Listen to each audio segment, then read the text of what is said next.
In this video, we take a look at a story that happened in 2003 in the American state of North Dakota. On November 22, 2003, 22-year-old Dru Sjodin was walking to her car after finishing her shift and was talking to her boyfriend on the phone. Suddenly, the conversation was interrupted. Dru's boyfriend didn't pay much attention to this, which he later regretted very much. Soon, the young woman was talked about on national TV channels, and what happened to her contributed to a change in U.S. law.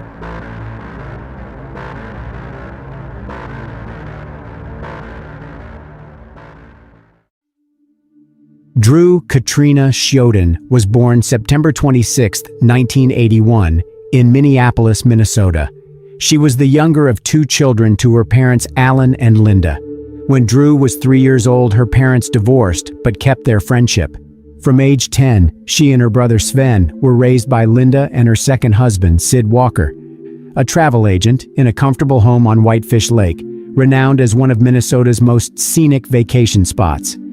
Dru blossomed in high school, becoming an honor student, joining the golf team, and getting elected homecoming queen in 1999. But her real passion was for art. Her room at home was filled with her sketches of rock stars, models, and her friends. After graduating from high school, she went to the University of North Dakota Grand Forks, a city of about 50,000 people. Friends described Dru as a person in love with life and ready to lend a helping hand to everyone. She often traveled around the country, but her dream was to visit Australia, and Dru was going to go there in the spring of 2004. In preparation for the event, to save up more money, Dru worked 2 jobs in her spare time: a sales associate at Victoria's Secret and a waitress at a nightclub in Grand Forks. On Saturday, November 22, 2003, Dru's shift at the Victoria's Secret store, located in Columbia Mall, ended at 4 p.m. Later that day, she was supposed to work at a nightclub. Before leaving the mall, Dru decided to go shopping and bought a purse from a certain store. She called her boyfriend, Chris Lang, as she made her way to her car in the parking lot. Suddenly, after Dru said, "Okay, the call was disconnected, but Chris didn't give it much thought. There was nothing important they were discussing, and so he didn't call back. About 3 hours later, Chris's phone rang again, and it was Dru calling. When he answered it, all he heard was a noise, like the sound of the wind and the sound of buttons being pressed on the phone. 3 weeks later, in an interview on a television station, Chris recounted the thoughts that flashed through his mind when his conversation with Dru was interrupted. "I did not know the sense of urgency of this phone call at the time," he said. "I never in a million years dreamt that this was happening. There was no sense of urgency. More just a cell phone call being cut off for any number of reasons. Honestly, I had no idea that this terrible thing was happening." Dru was living in a college dorm where she shared a room with a friend named Meg Murphy. About the same time Chris received a strange phone call, Meg received a call from the nightclub where they were trying to find out why Dru hadn't come to work and wasn't answering the phone. She was a responsible employee and always came to work early, so her absence immediately caused everyone's concern. However, Meg didn't know where Dru might be and was surprised that she hadn't shown up for work. Trying to find out where her friend Meg had disappeared, she first called mutual acquaintances and then called the local hospital, where she was told that Dru had not been admitted there. Around 9 p.m., unable to find out anything, Meg called the police. Knowing that Dru worked at Columbia Mall, a police officer was dispatched there. At this point, the mall was already closed. Driving around the parking lot, the officer saw Dru's car. Upon examining it, he found that the car was unlocked. There were no signs of a struggle or any other crime. A black nylon sheath from a folding knife was found on the ground near the car. It wasn't clear yet whether it had anything to do with Dru's disappearance, but such a find was not encouraging. On the seat in the car were papers, a wallet, and a new purse purchased that day, suggesting that even if Dru had faced some dirty deed, it certainly hadn't been a robbery. Neither friends, boyfriend, nor parents knew where Dru might be, so investigators began to lean toward the theory that they were dealing with a kidnapping. First of all, detectives checked out Chris Lang, He was almost immediately ruled out as a suspect because he was in Minnesota, 300 miles from Grand Forks. From Chris, the police learned about the 2 phone calls Dru had made, that one had been abruptly interrupted, and that during the second, made a few hours later, wind noises and the sound of button pressing could be heard. The next day, when the mall where Dru worked opened, the detectives arrived there to review the security camera footage. As it turned out, there were no security cameras in the parking lot where the missing girl's car was parked, but fortunately, there were quite a few security cameras inside the mall. Going through the footage, detectives found a moment when Dru went into one of the local stores after work, where she bought herself a purse. She was calm and in no hurry to go anywhere. She was wearing a pink sweater and was holding a jacket. At 4:55 p.m., Dru paid for her purchase at the register, then put on her jacket and left the store. On her way out, she called Chris. The call was made at exactly 5 p.m., and as we now know, at 5:04 p.m., the conversation between Dru and Chris was abruptly interrupted after she said, "Okay." Knowing that the call was interrupted after 4 minutes, one of the detectives decided to conduct an experiment. Setting the timer for 4 minutes, he began walking slowly from the store where Dru had bought her purse to the parking lot where her car was parked. When the alarm sounded indicating that 4 minutes had passed, the detective was in the parking lot near where the car had been found. This indicated that something had happened while Dru was at her car. However, as mentioned earlier, there were no cameras overlooking the parking lot, and that made it difficult to investigate. Dru's disappearance attracted media attention, and as a result, a huge number of people learned about what had happened to her, many of whom decided not to remain indifferent to someone else's misfortune. In addition to police officers, over 1,000 volunteers participated in the search for Dru. FBI officers also joined the investigation. The last call that was made from Dru's phone was traced to the small town of Fisher in neighboring Minnesota, which is only a 30-minute drive from the mall where she worked. As you can see on the map, the area around these 2 towns is occupied by fields. Police used helicopters, all-terrain vehicles, horses, and dogs to explore these fields. The landowners were asked to check their properties themselves, but unfortunately this was inconclusive, and at first, no leads could be found. The search radius increased with each new day, and 4 days later, an ominous discovery was made. A boot was found under a bridge in the town of Crookston. A roommate noted that on the day of her disappearance, Dru had left the house wearing those boots. Later, the fact that the shoe belonged to the missing girl was confirmed by forensics. Crookston is a small town of less than 10,000 people. It is located about 30 miles from Grand Forks, where Dru disappeared from.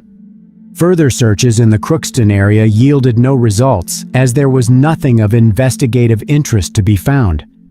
A reward of $20,000 was initially offered for information that would help to determine Dru's whereabouts, and then the reward was increased to $140,000. At this point, the only clue that could lead to Dru was the surveillance footage at Columbia Mall.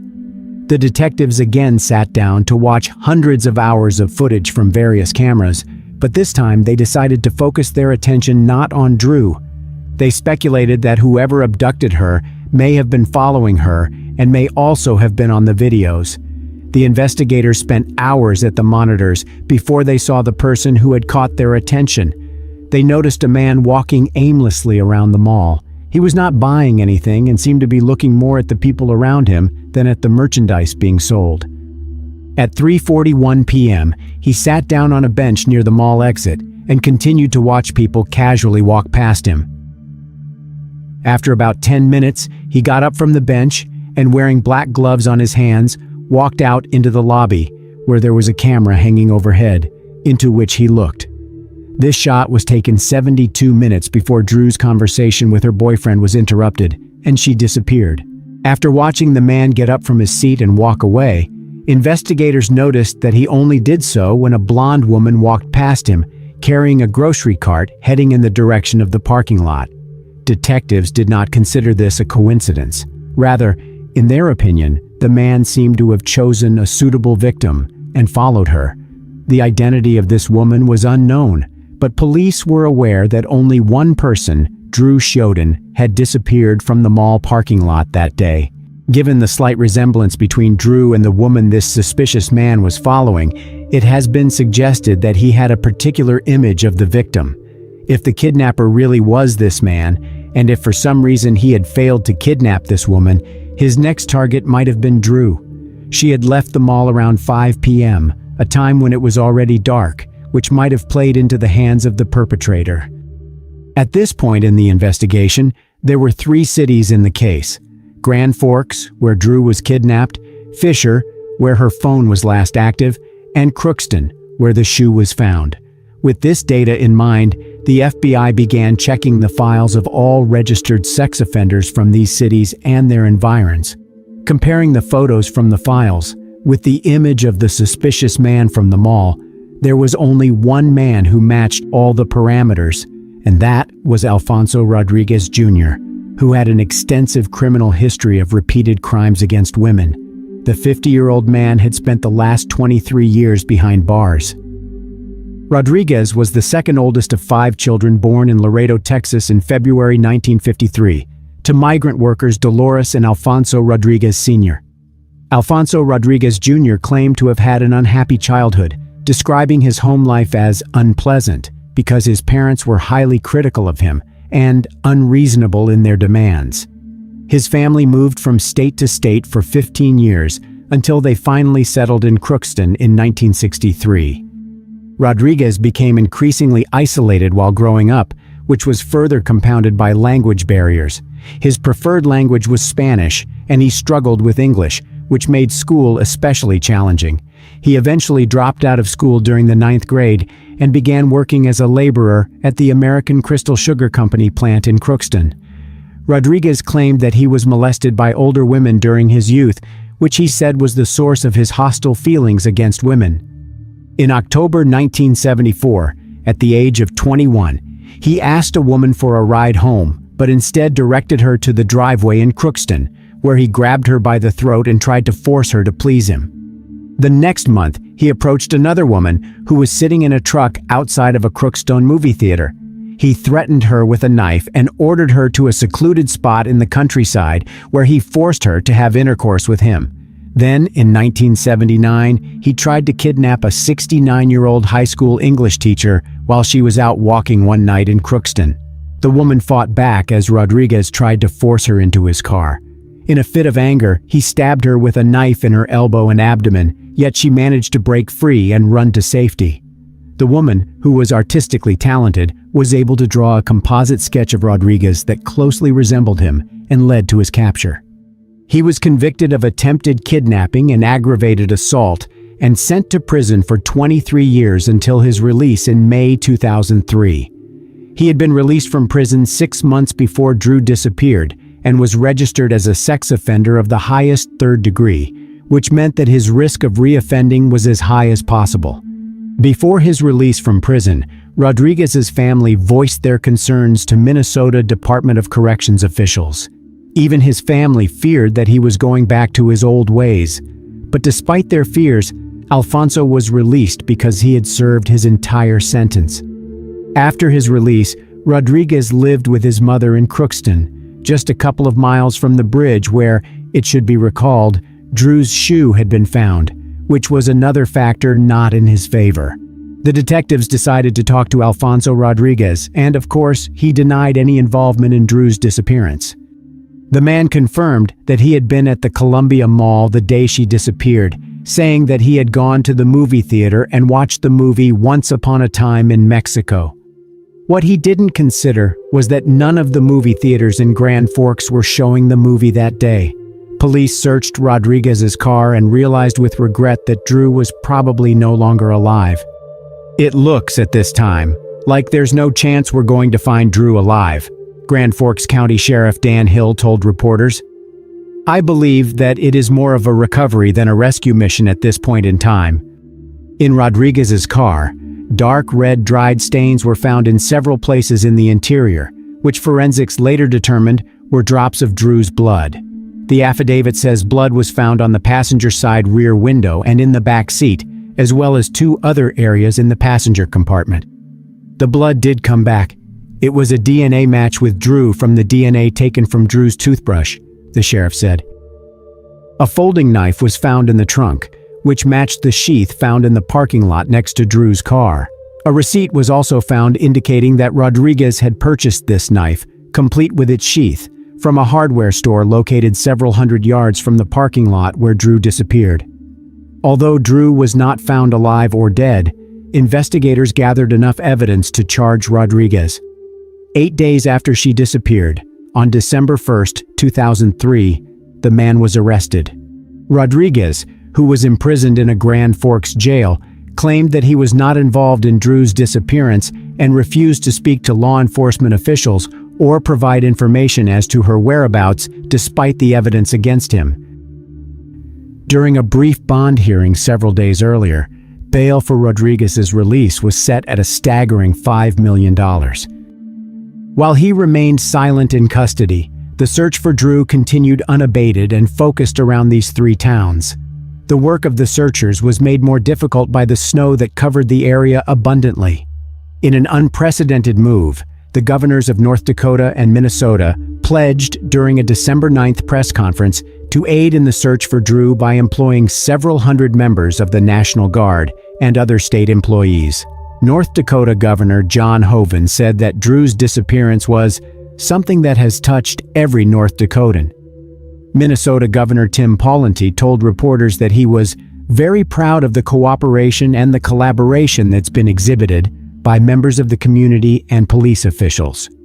Despite all the efforts made, there were no results, and due to worsening weather conditions, the authorities decided to suspend the search operation. In spring, the intensive search continued.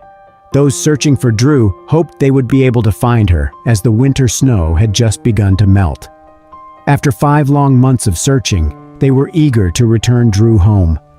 Finally, on April 17, 2004, Dru's body was found. It lay in a field in Crookston, just a few miles from the bridge under which the boot had been found. Dru's family was overwhelmed with grief upon hearing of the heart-wrenching discovery. Her father told reporters, "We were waiting for that call, and when that call came, we all stopped living for a second. It was her parents' worst nightmare, and one that would haunt them for the rest of their lives." The field where the body was found had already been searched, but apparently because of the large drifts, they could not find it immediately. Dru was naked below the waist, which made the motive of the crime obvious. Her hands were tied behind her back, and there was a rope around her neck and a cut. Under the rope were the remnants of a plastic bag, indicating that the bag had first been put over Dru's head and then tied around her neck with a rope. Hair matching Rodriguez's DNA was found on Dru's jacket. Before she died, the young woman had been brutally beaten and stabbed repeatedly. The medical examiner listed 3 possible causes of her death. It was either the cut on her neck, suffocation, or the third possible cause, which was hypothermia. On April 24, 2004, after many months without a word, Dru's family was able to say goodbye to her. About 1,500 people attended the mourning ceremony. North Dakota, where Dru was kidnapped, abolished the death penalty back in 1975. Minnesota, where the body was found, did not use the death penalty as a punishment either. However, because Dru had been transported across state lines, the crime was considered a federal crime, and therefore the prosecutor's office had the right to seek the death penalty for Rodriguez. On August 30, 2006, Alfonso Rodriguez Jr. was convicted in the Dru Sjodin case. The jury recommended that he be sentenced to death. On February 8, 2007, Judge Ralph Erickson, during the hearing, told the unconfessing Rodriguez that his senseless and violent actions caused the jury and the court to make a difficult decision. Alfonso Rodriguez Jr. became the first person sentenced to death in the state of North Dakota in nearly a century. After 6 years on death row, on June 28, 2013, Rodriguez confessed that he was the one who kidnapped and took Dru's life. However, the story doesn't end there. Ralph Erickson, who had previously been the district judge who sentenced Rodriguez to death, became a U.S. Court of Appeals judge, And it was he who in 2021 overturned his own conviction of Rodriguez and ordered a new sentencing phase. Rodriguez's guilt is not in doubt and has been confirmed by various types of DNA testing. In this case, it is the death penalty that is at issue. Erickson overturned the death sentence, citing, among other things, the failure of defense attorneys to properly examine Rodriguez's mental health and the testimony of forensic expert Michael McGee, which the judge himself said misled him. This is the expert's testimony, which stated at the time that Rodriguez violated Dru's sexual integrity within 24 to 36 hours of the abduction. The fact is that there was no direct evidence to support this, such as Rodriguez's seminal fluid on Dru's body. According to the judge, the expert gave his opinion, but it was not supported by the facts, which misled the judge and influenced his verdict. Still, in reversing the death sentence, Erickson noted that even without the presence of Rodriguez's seminal fluid, the circumstances in which Dru's body was found, naked below the waist with her hands tied behind her back, were indicative of a sexually motivated crime. Judge Erickson said that the failure to examine Rodriguez's mental health, both generally and at the time of his crime, was a violation of his constitutional rights. After Rodriguez's death sentence was overturned, the federal prosecutor's office issued a statement saying they would seek the death penalty for him again. However, 2 years later, in 2023, the prosecutors abandoned those plans and accepted that Alfonso Rodriguez's death sentence was commuted to life imprisonment without the possibility of parole. A statement to that effect was issued, which said, "The United States of America, by Max Schneider, United States Attorney for the District of North Dakota, hereby withdraws the notice of intent to seek a sentence of death against defendant Alfonso Rodriguez Jr., filed on October 28, 2004, Schneider wrote in a March 14 court filing. The United States no longer intends to seek the death penalty in this case. My thoughts today are with Dru Sjodin's family, particularly her parents, Linda Walker and Alan Sjodin," said Schneider. "They are genuinely good people and loving parents who, in the wake of an unimaginable loss, have worked closely with our office for nearly 20 years. We continue to wish them the greatest measure of peace possible. I also want to commend the trial team, including former United States Attorney Drew Wrigley, as well as our office's appellate attorneys and support staff. Over the last 2 decades, they have continuously upheld the high standards of the Department of Justice through their work on this tragic case. As a result of their efforts, Mr. Rodriguez is and will remain a convicted murderer. The directive to withdraw the death notice has changed how the United States Attorney's Office will proceed with this case. What will not change is that Mr. Rodriguez will draw his last breath in a federal prison. This case led to changes in sex offender registration laws. On July 27, 2006, President George Bush signed the Adam Walsh Child Protection and Safety Act, which included Dru's Law. Dru's Law changed the name of the National Sex Offender Public Registry to the Dru Sjodin National Sex Offender Public website, which provides information to the public on the whereabouts of registered sex offenders, regardless of state, territory, or tribal boundaries. On June 22, 2013, news broke that Alfonso Rodriguez had been transferred from death row prison in Terre Haute, Indiana, to Coleman II, a high-security penitentiary in Sumterville, Florida. This is where it looks like he will spend his last days. Today, we will look at a case with a very unusual plot that took place in London in 2011. The bodies of Alice Adams and Tibor Vass were found in a house near Heathrow Airport. They were both 20 years old. The investigators involved in this case will call it one of the most unusual for all the time working in the police.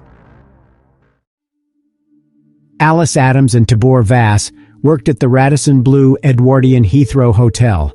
Alice was a local resident and her family home was about 6 miles from the hotel where she worked. She had taken the job 3 weeks earlier, and in that time had become friends with other hotel employees, especially her peer, Tibor Vass. Tibor was born and raised in Budapest, Hungary. He was the second child of his parents and also had a younger sister. Tibor loved to be surrounded by people. He could play almost all musical instruments, his favorite instrument being the piano. He taught his sister Isabella to play the piano, and they sang and played together while their parents listened. After the sudden loss of his father in 2007, Tibor, his sister Isabella, and his mother Rosalia found it difficult to move on. Tibor spent most of his free time with his sister.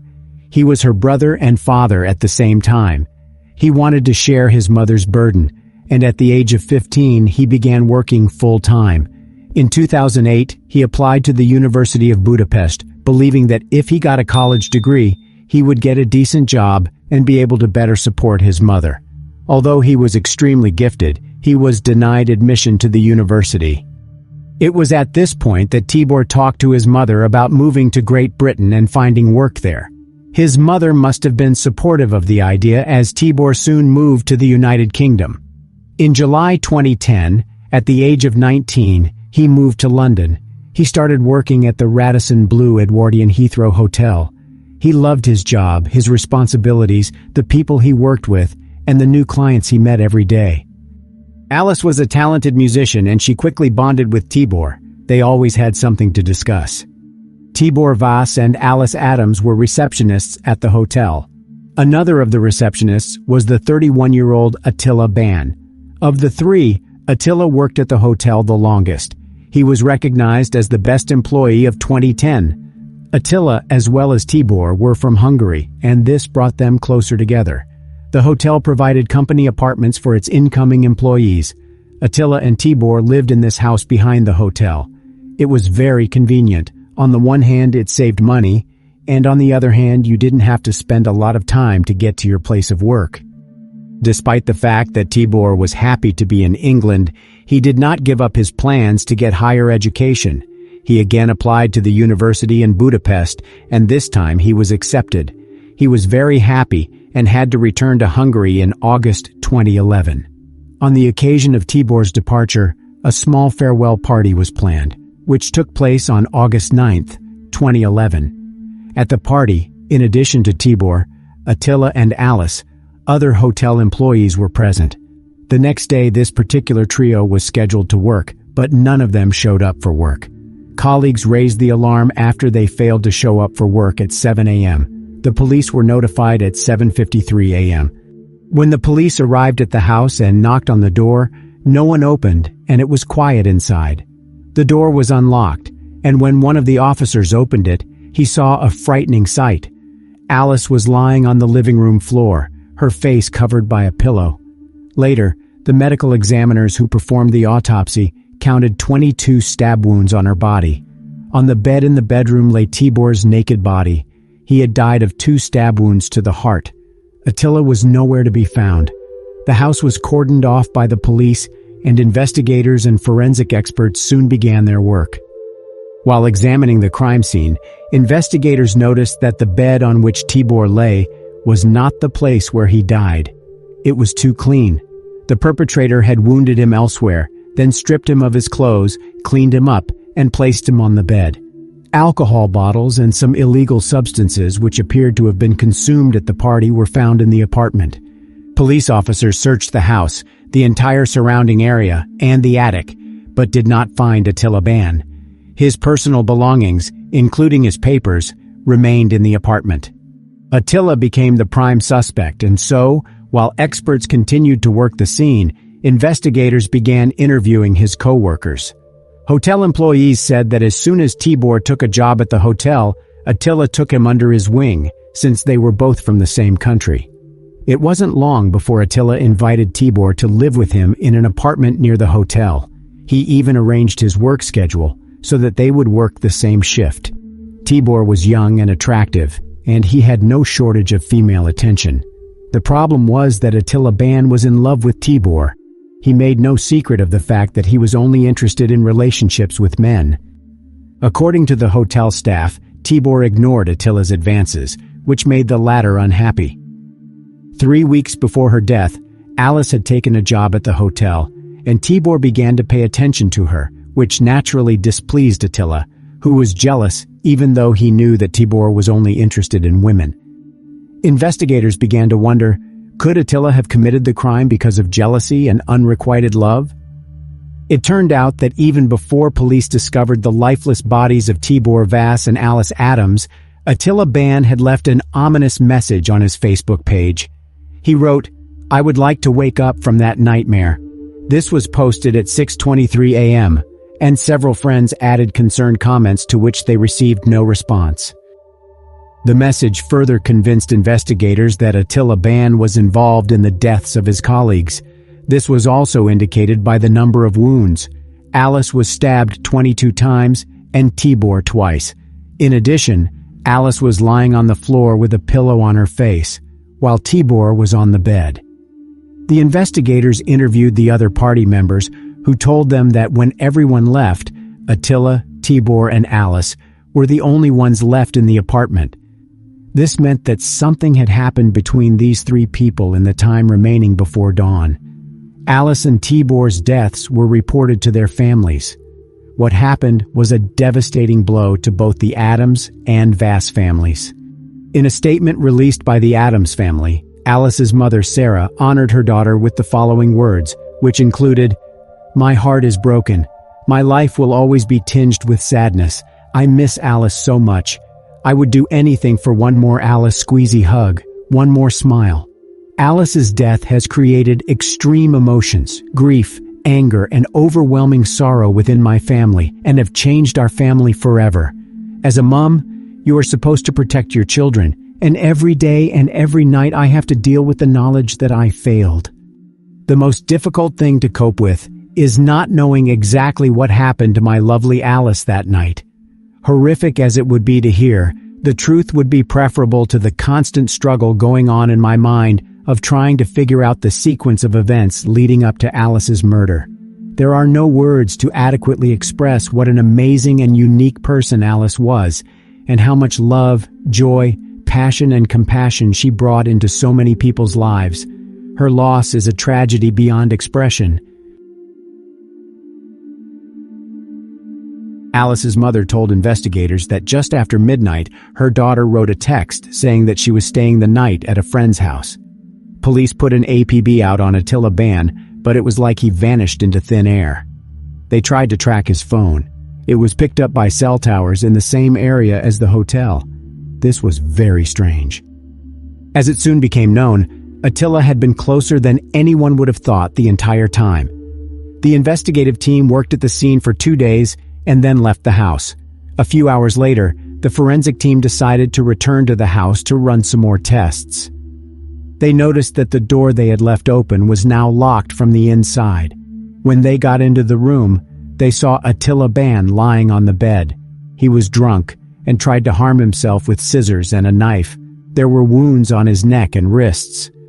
When they asked him questions, he acted strangely and tried to show something through gestures.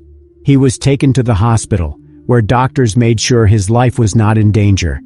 The police were confused when it was discovered where Attila Ban had spent the past 2 days. He had made a slit in the base of the sofa bed on which Tibor Vass's body was found, taken a phone, several bottles of water, and climbed inside. While the police were working the scene, he was inside, listening and watching through the holes he had made. Attila Ban was arrested right inside the hospital as the prime suspect. The trial began on July 9th, 2012, and during the trial some details of the brutal crime came to light.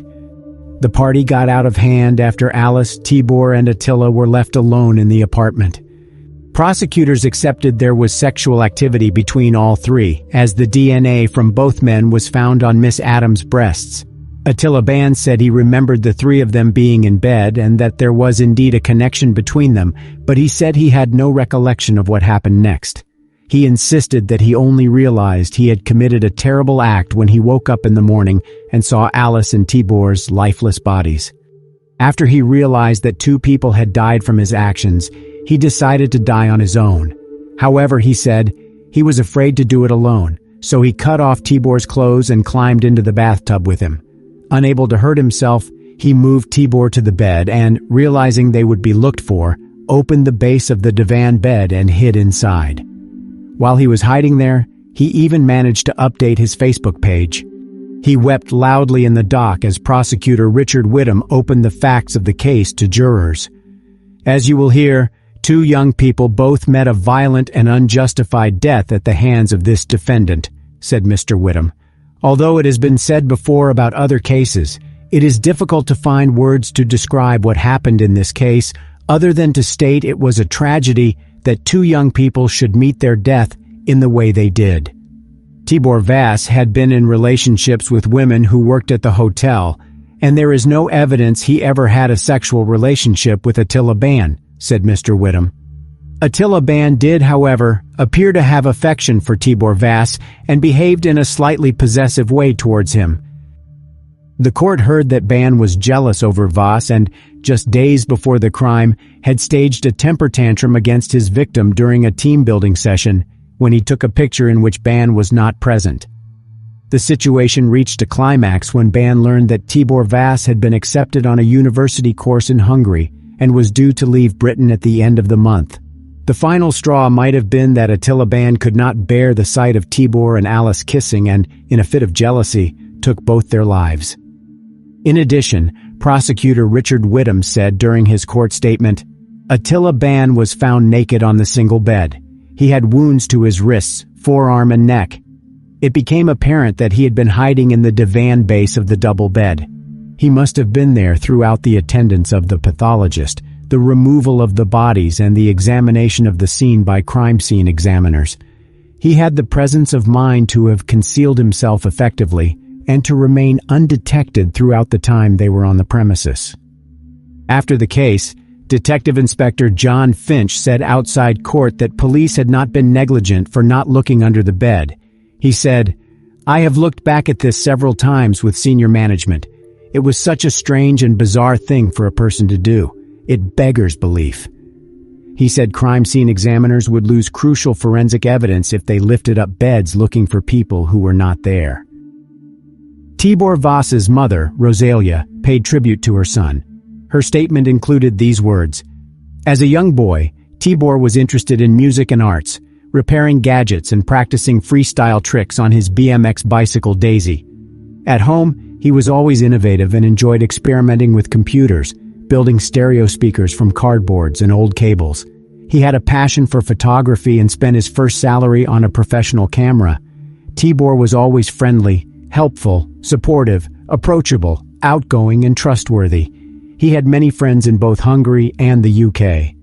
On the 11th of August, I got to know that two innocent 20-year-olds, my son Tibor and his friend Alice, were murdered.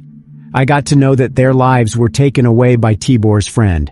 It was impossible and devastating to believe something like this could happen.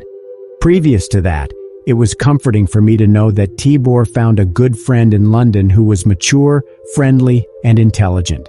His friend promised me personally to look after my son and not let anything happen to him. I trusted him and regarded him as one of my own. That is another reason why the news about my son's murder was so devastating. Throughout the police investigation and trial, I had to relive the horrors of that night, which has only strengthened my sorrow. There are no words to describe the agony and the loss we as a family live with for the rest of our lives. Attila Ban pleaded guilty, but said he could not remember the details of that horrific night. On July 18, 2012, after only 5 hours of deliberation, the jury found 32-year-old Attila Ban guilty. On August 17th, he was sentenced to 2 life sentences. He will have to spend 26 years in prison before he can ask for parole.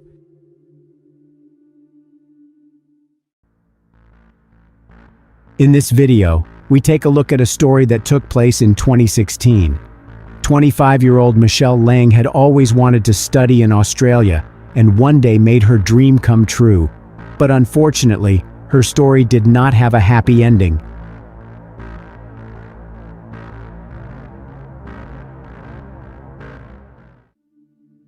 Meng Mei Lang, who was also known by her middle name Michelle, was born January 29, 1991 in Chengdu, Sichuan Province, China.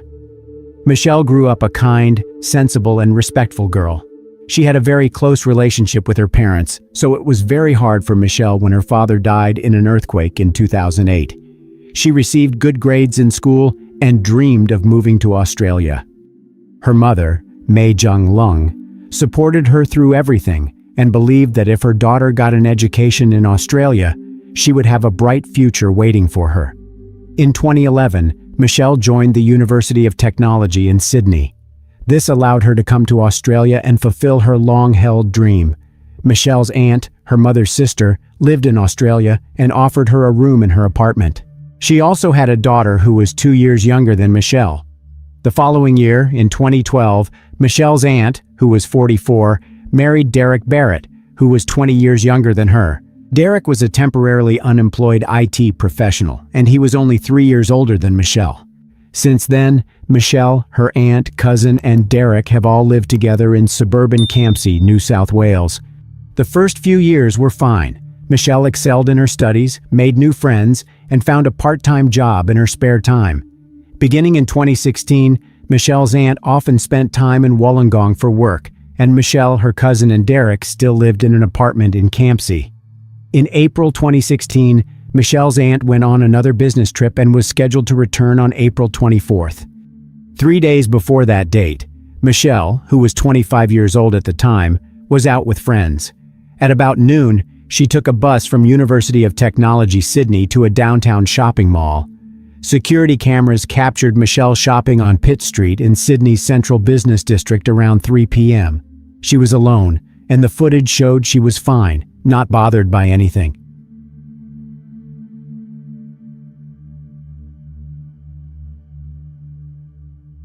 The vision also showed her later catching a train from St. James Railway Station to Campsie Railway Station, where she arrived around 4:30 p.m. The Campsie train station was the last place Michelle Lang was seen alive, but that day she used her cell phone to communicate with friends and family until late in the evening. Those who spoke with Michelle that evening did not notice any anxiety or anything unusual in her voice. On Sunday, April 24th, Derek drove to the train station to meet his wife, who had returned from a business trip. Aunt Michelle asked Derek about her niece, and he said he hadn't seen her in 2 days. Derek was unemployed during that time, sitting late at the computer and waking up late, so he said he and Michelle hadn't seen each other. He also said that Michelle had been spending a lot of time with her girlfriends and going to nightclubs lately. Michelle's cousin often stayed overnight at friends' houses, so she didn't see her either for a few days. The situation was such that no one had seen Michelle since April 22nd, and her phone had been turned off. This was quite unusual since she kept in touch with friends or family members living in China on a daily basis. It was also strange that Michelle did not log into her social media accounts.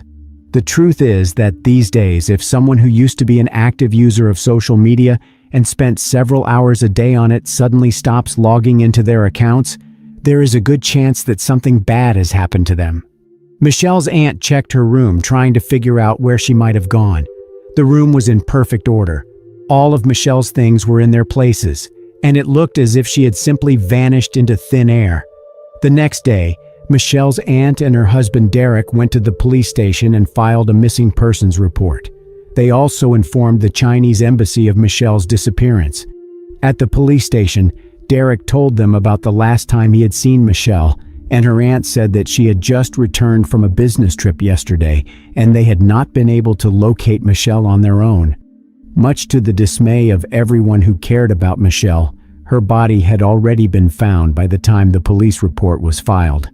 The day before, at about 10:30 a.m. on Sunday, April 24th, several people called the police to report seeing a body floating in the water near Snapper Point.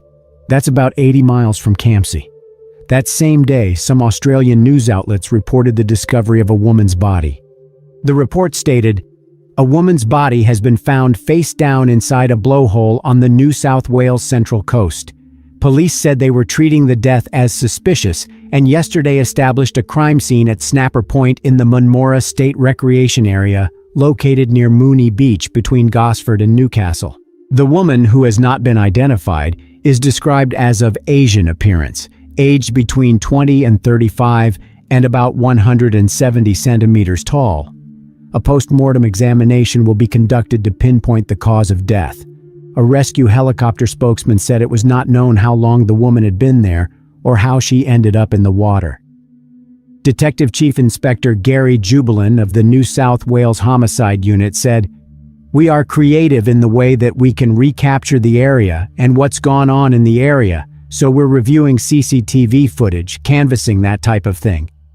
I won't reveal what we've uncovered, but we're getting a pretty good understanding of what occurred in that area during that time," he said. Now that the police had received a report of Michelle's disappearance, they quickly cross-referenced this information with the woman whose body had been found at Snapper Point and whose identity could not yet be determined. Michelle's relatives were given the sad news that she was the one found dead. Inspector Sjodin said police had informed members of Ms. Lang's family, living both in Australia and overseas, of the news. "We spoke to Michelle's auntie who she lives with. Then I spoke to Michelle's brother by phone who she lives with in China," he said. "It's terrible news to deliver, and you can understand how upset they were." Police have asked anyone who knows anything about Michelle's activities over the weekend to come forward and report it, so that detectives can find out as quickly as possible who is responsible for this horrific crime. When the body was recovered from the water, there were a number of injuries indicating that Michelle had been very violently assaulted. At the autopsy, the medical examiner counted more than 30 stab wounds on her body. She fought for her life and tried to fight back against the perpetrator, which resulted in defensive wounds on her arms. A few days after learning of Michelle's death, her mother flew to Australia to see her daughter's dream place, still unable to comprehend her death. "We even today still cannot accept the fact that she has left us, and we are still in great suffering," Ms. Zhang said. "The time when Meng Mei and I lived happily with each other will never come back," she said. "You can never imagine how painful it is to me. The saddest thing in life is losing someone you deeply love." While investigating the case, the detective interviewed Michelle's aunt and her husband, since it was in their apartment that she lived and they knew her best. Derek said that the last time he saw Michelle was on the evening of Thursday, April 21st, during dinner. Afterwards, they watched a movie, and then Michelle went to sleep in her room.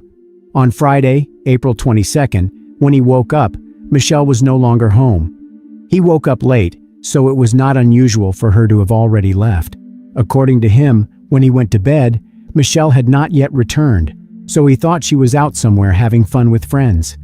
The next day, he woke up late again, and Michelle was still missing. He didn't know if she was coming home, so he texted her, asking where she was and if she was okay, but the text went unread. Michelle's aunt had nothing to say because she was on a business trip. Still, some Australian media also report that Michelle's aunt told a detective that she checked Michelle's Facebook correspondence on her laptop and learned that her niece had recently dated an Australian guy and said tellingly, "I've seen pictures, and he has golden hair, pale skin, and fierce eyes." Therefore, the police assumed that Michelle had gone on a date with a man she had met online. However, that version was soon pushed to the back burner. In fact, investigators already had a suspect involved in Michelle Lang's death. Derek Barrett was the last person to see her alive. The police were skeptical of his stories about waking up late and therefore not seeing Michelle. They called him in for questioning and began asking him questions about his relationship with Michelle, asking him to recall the last time he had seen her, and so forth. Derek then refused to answer the questions and demanded a lawyer, at which point he was informed that he had been arrested as a suspect. The fact is that investigators checked his cell phone signal and learned that he had been in the same area where Michelle's body was found on April 24th. This information contradicted the man's statement in which he claimed he had not visited the Snapper Point area that day. Police also obtained camera footage that showed a car matching the description of Barrett's car in the early morning hours of April 24th near Snapper Point. However, the image was blurry, and Barrett began to claim it was not his car. That claim, too, was denied by police. Detectives found video footage of Derek Barrett paying for gas and buying drinks at a gas station on his way to Snapper Point. The image is of good quality and leaves no doubt that it is Barrett. When told that he was lying about what he was doing on April 24th, he began to claim that he had memory problems and could not remember certain periods of time because he often used illegal substances. Barrett's cell phone was seized and turned over to specialists for analysis and recovery of previously deleted data. What was found on the phone left no doubt that Derek Barrett was not only involved in Michelle's death, but had an unhealthy interest in her. His own stepdaughter was also the object of his lust. A 15-minute video shot in September 2014 shows his wife's daughter, his stepdaughter, taking a shower. Derek set up a hidden camera in the shared bathroom, hiding it behind toiletries. In another video, investigators saw Derek enter his stepdaughter's room while she slept, stand next to her bed, and engage in self-satisfaction. A little time passed, and Derek Barrett shifted his interest from his stepdaughter to his niece. On his phone, experts were able to recover a half-hour video showing Michelle taking a shower.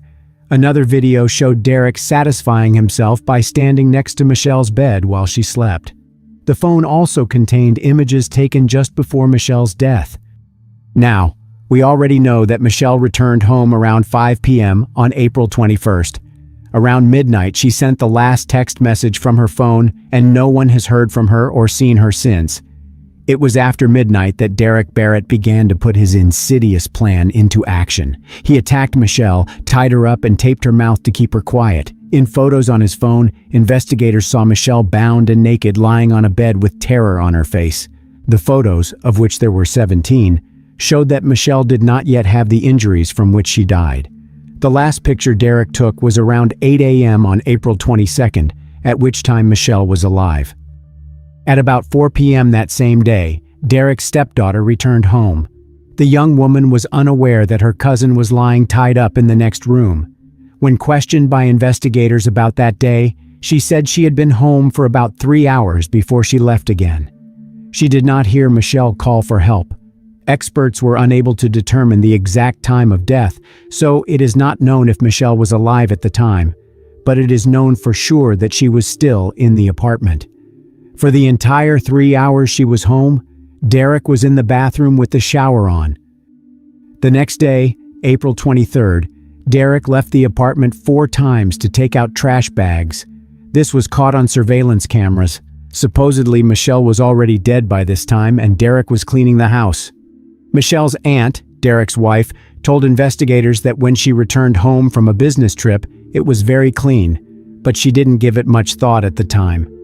At 3:19 a.m. on April 24th, Derek drove to Snapper Point.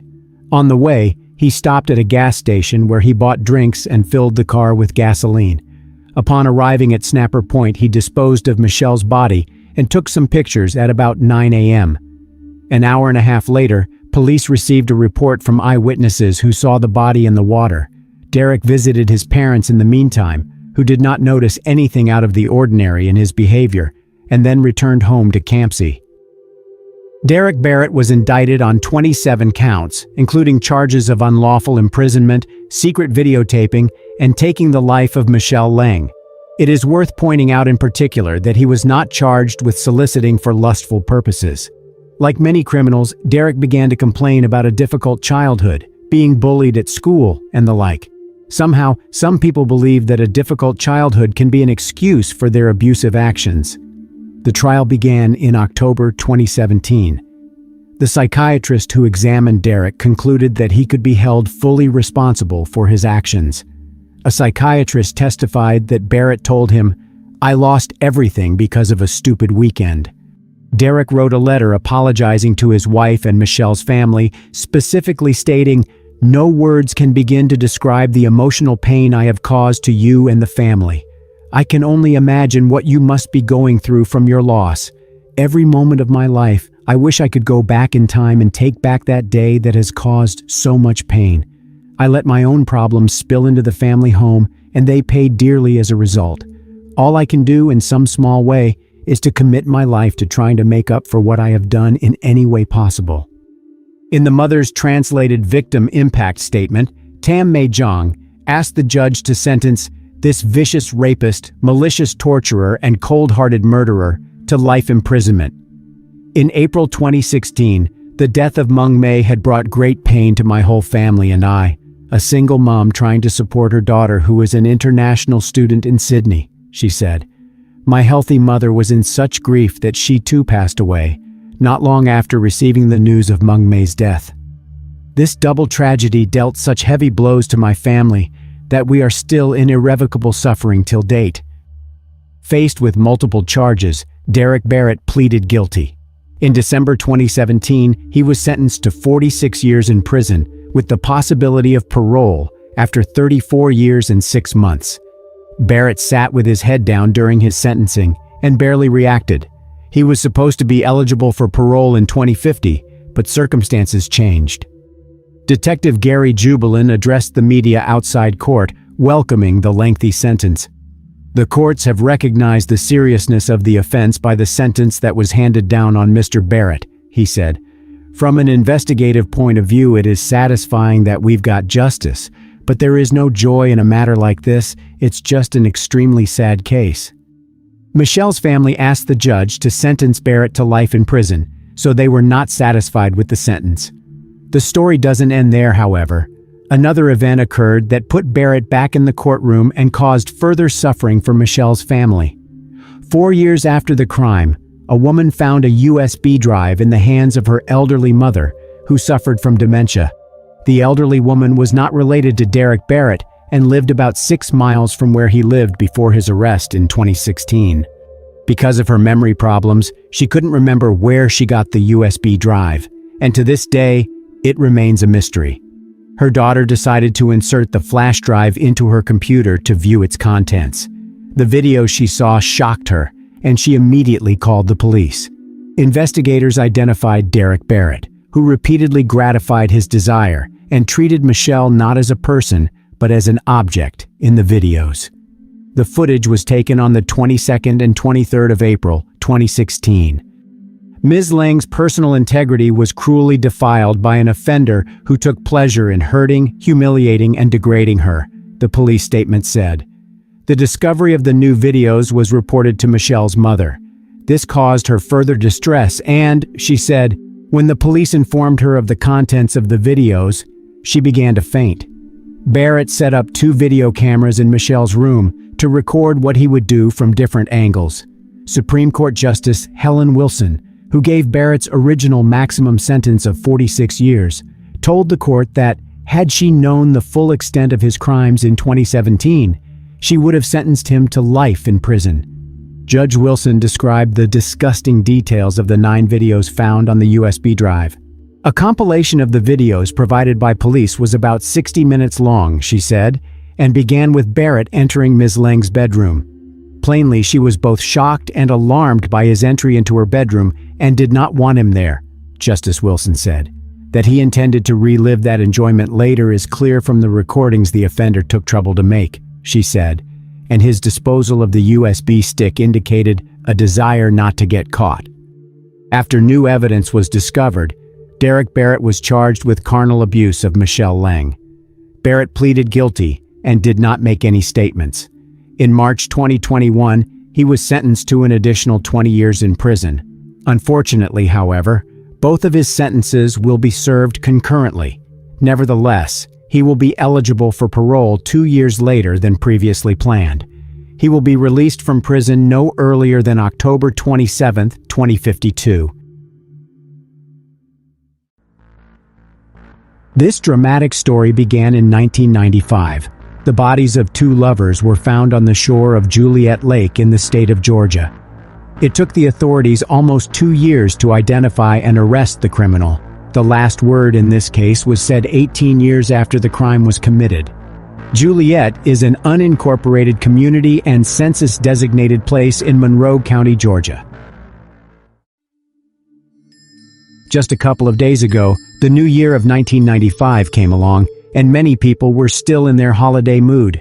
But it was a hard time for a local sheriff, who got used to thinking he had an easy job. On January 3rd, a man called the police and reported that he stumbled upon 2 lifeless bodies when he was taking a walk near Juliet Lake. The sheriff and his deputy went to the crime scene. You can understand the scale of Juliet by taking a look at the sheriff's office. Nothing more severe than a fight or a theft has happened here. That's why the sheriff and his deputy were shocked by what they saw. There was a white Honda on the shore of the lake, inside of which was the body of the man, and, not far from it, The body of a young woman was lying on the ground. You didn't have to be an expert to know that both of them died from gunshot wounds. There were personal belongings of the victims inside the car, including their documents, thanks to which it became apparent that the male body in the driver's seat was that of 22-year-old Grant Hendrickson. The second victim of this violent crime was 19-year-old Michelle Cartagena. The police of the state were notified about the incident, and soon the officers from the Major Crimes Unit arrived at the lake, as well as forensic experts. The first thing that caught the attention of detectives and could have been a possible motive for the crime was that Michelle's body was partially exposed with her skirt pulled up. Judging from the location of bullet holes on the body of the car, detectives made the assumption that the criminal opened fire at the couple while they were sitting inside. Grant was hit by 3 bullets. Unfortunately, he had no chance of surviving. Michelle was shot twice and presumably remained conscious when the criminal pulled her out of the car. The position of her body, with her legs spread wide open, suggested that the criminal might have wanted to take advantage of her helplessness, but didn't, as life has left her. Forensic experts found dark mucus on the internal part of her thighs, which turned out to be saliva with chewing tobacco particles. The samples of this saliva were sent to the lab for analysis. During examination of the crime scene, the police found important evidence, namely bullet cases of 2 different calibers, 13 casings of 223 caliber and 4 casings of 9mm caliber. If 2 types of weapons were used during the crime, then it is not out of the realm of possibility that there were 2 criminals. Both Grant's and Michelle's families were shocked when they heard about what happened. They couldn't even imagine who or why would want to do something like this to their kids. Grant, just like Michelle, was the only child of his parents. Michelle Cartagena was born on 2nd of May, 1975, in Monterey, California. She was in the school marching orchestra band, as well as the top singles tennis player, the leader of her school's softball team, and a member of the National Honor Society. In her free time, Michelle worked as a volunteer for the Red Cross Society and an animal welfare association, and visited elderly people. Her father described her as a gifted and talented woman, full of love and life, striving to make a medical career to help others and contribute to society. Grant Hendrickson was born on September 20th, 1972, in Macon, Georgia. He liked fishing, golf, canoeing, and camping. Like his girlfriend, he was also involved in community life and worked as a volunteer at the Museum of Arts and Sciences in Macon from 15. Those who knew the couple assumed that it was their active lifestyles that attracted them to each other. Who was it who could commit such a cold-blooded crime? Residents of Monroe County seriously feared for their safety because the man who dealt with a young couple by the lake was walking free and could possibly strike again. Grant and Michelle studied at Mercer University. Grant was in his 5th year and Michelle was in her 2nd year. They had been dating for a little over a year, and they had already made plans for their future together and were about to have a wedding. Detectives had to find out who ruined their plans. When their relatives couldn't name anyone who would wish evil upon them, the investigators headed to Mercer University in Macon. Talking with Grant and Michelle's classmates, the officers hoped to learn something useful for the investigation. Both Michelle and Grant were in good standing at the university, did not have conflicts with anyone, and were generally described as good, kind people. The detectives assumed that the crime could have been committed by a man who had feelings for Michelle but was rejected. But this version was not confirmed and was pushed to the background.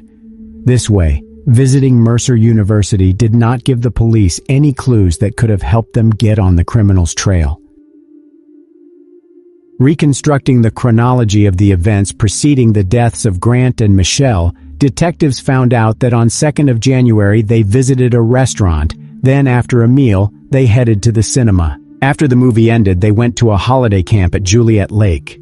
This camp was open 24 hours a day and included a boat launching area, parking lot, small dock, and picnic tables. The public could use this place for free, which is why there was no personnel or security. On the night of the crime, there were other people around different parts of the lake. Some of them said that they heard loud popping noises, but since it was January 2nd, they mistook the sound for firecrackers. Somebody also said that he saw how a 1980s Honda CRX was leaving the parking lot at a high speed. Meanwhile, experts managed to extract a DNA sample from saliva found on Michelle's thigh, but at that time the DNA database was in its infancy. The DNA Identification Act, which allowed the FBI to create a national DNA database of convicted criminals, as well as separate databases containing information about missing people and forensic samples collected from crime scenes, was passed by the U.S. Congress only in 1994. That's why there was nothing to compare the DNA sample extracted from the saliva discovered on Michelle's body with. It could have only shown a match if compared directly to the DNA of the criminal. The survey of personnel at the restaurant and cinema that Grant and Michelle visited before their deaths did not provide any results either. There were no conflicts or anything out of the ordinary at both of those places. The authorities speculated that Grant and Michelle could have been either accidental victims or had crossed someone not long before their deaths. The detectives did not see any other reasons. The young couple studied well, were not associated with any shady people, and did not use illegal substances. And the fact that the criminal did not take money and other valuables from the car points to the fact that the motive of the crime wasn't greed, but something else. The state forensic lab reported that the weapons used for the crime were likely an AR-15 rifle and a 9mm Ruger pistol. The police questioned over 100 people, and a few dozen potential suspects were ruled out after they voluntarily provided samples of their DNA for comparison. As a result, the investigation has reached a dead end. More than a year and a half after the crime, in the fall of 1996, Agent Randy Upton of the Georgia Bureau of Investigation took control of the case. Having thoroughly studied the case, he decided to change his approach and started looking not for the criminal himself, as did his predecessors, but for his weapon, which was used during the attack on Grant and Michelle. Agent Upton went to the largest gun store in Macon and asked for a list of people who had bought an AR-15 rifle in the period from 1985 to 1995. Now the agent had a list of 108 names. He began to call people from that list, telling them that they would be a great help to the investigation if they let their weapon be examined and provided a DNA sample for analysis. Most of the people Upton called agreed to cooperate. The list of potential suspects was gradually shrinking after the experts conducted the appropriate tests. On November 27, 1996, Upton called 22-year-old Andrew Allen Cook, who was on that same list. In conversation with Andrew, Agent Upton explained the goal of his call and asked Cook's permission to examine his rifle. Andrew replied that it would be impossible as he sold it back in April 1994, which was 8 months before Grant's and Michelle's deaths. But according to data from the gun store, Andrew Cook could not sell his rifle in April 1994, as he had only bought it in August of the same year. Agent Upton realized that his interlocutor was lying. When Upton asked Cook to provide his DNA sample, he said that he would need to speak with his father, who was an FBI agent, before doing so. And after that, he hung up. Upton immediately realized that Andrew Cook may be the exact person he is looking for. It was discovered that 5 months after the deaths of Grant and Michelle, in May 1995, Cook pawned his rifle in one of the gun stores. The police also found out that in December 1993, Cook's acquaintance bought a Ruger pistol for him since he was too young at the time to buy it himself. He got rid of the pistol by selling it to one of his friends in July 1995, right after he pawned the rifle. To sum up everything said above, it can be stated that in the course of 6 months after the deaths of Grant and Michelle, Andrew Cook got rid of both his rifle and pistol, which was hardly just a coincidence. The more the police learned about Cook, the more they became certain that they were moving in the right direction. As it turned out, soon after the deaths of Grant and Michelle, he did not only get rid of his weapons but his car as well, a 1987 Honda CRX. This vehicle matched the description of a car seen near the crime scene. Cook worked in a diaper factory, and Agent Upton decided to visit this organization. Andrew was not at the job, but the agent spoke with his friend and colleague. According to court documents, A colleague said that recently they talked about the worst thing they had ever done, and Andrew said that he shot somebody with a rifle. The colleague didn't believe the story but asked why he did it, to which Cook replied that he wanted to see if he could do something like this and get away with it. The colleague also said that Andrew chewed tobacco very often. Another friend testified that Cook told him in late November 1996 that he needed to leave town because it was getting hot. This many coincidences could not be accidental, and Agent Upton started looking for Andrew Cook, who had not lived in his parents' home for a few years now. On December 4, 1996, Randy Upton contacted his father and arranged a meeting. John Cook was indeed an FBI agent with 29 years of service. During the meeting, Agent Upton explained to John that he's investigating the crime committed at Juliet Lake, and this is why he wants to talk with his son, Andrew, but cannot find him. John heard about the case of Grant and Michelle from the mass media. He himself did not participate in the investigation. He told Upton that he does not consider his son a suspect, but promised that he would definitely find him and talk with him. Later that day, John managed to reach Andrew on the phone. He told his son that the detective in charge of the Juliet Lake crime was looking for him and asked if he knew anything about it. His son's response turned his entire world upside down. Andrew said, "Daddy, I can't tell you. You're one of them. You're a cop." When asking the next question, John Cook was praying for his son to say no. "Was it you shooting?" he asked. After a short pause, Andrew said, "Yes."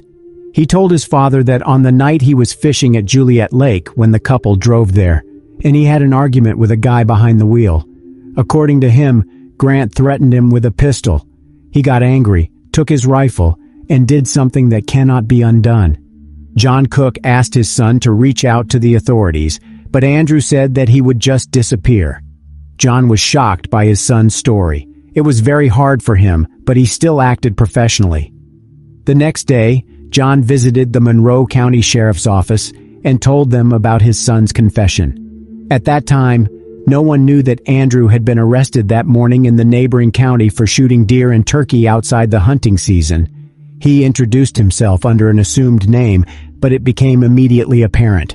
When Agent Upton found out that Andrew Cook had been arrested, he went to Jones County to speak with him.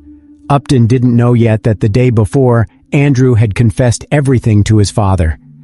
Having arrived at the Jones County Sheriff's Office, Upton introduced himself and asked Andrew Cook if he could answer a couple of questions, to which he replied, "2 years have passed, and you guys don't have anything. I once had a Honda, I once had a rifle, and I once had a Ruger, but now you are trying to set me up." Then he said that if they called his father and found him a lawyer, he would confess everything. Andrew was delivered to Monroe County. The sheriff allowed John Cook to talk with Andrew one-on-one. When John hugged his son, they both cried. John said that he couldn't believe that Andrew had told him the truth, to which Andrew replied that he was not fishing that night and that when he arrived at the lake, the car of the victims was already there. Grant and Michelle didn't even see how he walked to the car with his rifle and opened fire. Then, according to him, he fired a few more shots from his pistol and pulled the woman out of the car to confuse the police. He spat on Michelle on purpose, just to confirm that the police wouldn't find him by his saliva. Andrew Cook was charged in the case of Grant Hendrickson and Michelle Cartagena. In addition to his confession, the police have identified the current owners of the rifle and pistol that Andrew used when he committed the crime. A forensic ballistic examination found that Michelle's and Grant's lives were taken with these same guns. Andrew also had his DNA sample taken, which matched the sample extracted from the saliva found on Michelle's body. The trial began in 1998. John Cook was a speaker at the trial. He repeatedly apologized before Grant's and Michelle's families, while also saying that his apologies would hardly bring them peace. He said that he dedicated his whole life to his service and did not notice how evil consumed his son. On March 19, 1998, Andrew Cook was found guilty. He was given a death sentence, which later, after Cook used all his attempts to appeal the sentence, was scheduled for February 22, 2013. 3 days before this date, on February 19, 2013, the State Board of Pardons and Paroles gathered to consider a clemency appeal filed by Andrew's attorneys on his behalf. The attorneys tried to convince the board that Andrew is mentally unhealthy and needs treatment. After considering the appeal, the State Board voted against clemency. On the day of execution, February 22, 2013, the family visited Andrew in prison to say goodbye to him. He was also allowed to order his last meal. He chose a steak, baked potatoes, fried shrimp, lemon pie, and soda. As he was strapped to a gurney in the death chamber, he used his last words to say, "I'm sorry, I'm not going to ask you to forgive me. I can't even do it myself." He thanked his family for their support and for being with him and added, "I'm sorry I took so much from you all." The injection was performed at 11:08 p.m. 14 minutes later, 38-year-old Andrew Cook was pronounced dead. After the execution, Grant's mother, Mary Hendrickson, said that she had been waiting for justice for 18 years. She added, "I think that's what it was. The devil's work. When all that was going on, I was just thinking to myself, well, the devil is not going to win. He's not going to win over my heart. He is not going to win." On June 21, 2023, the media reported that John Cook had died at the age of 81.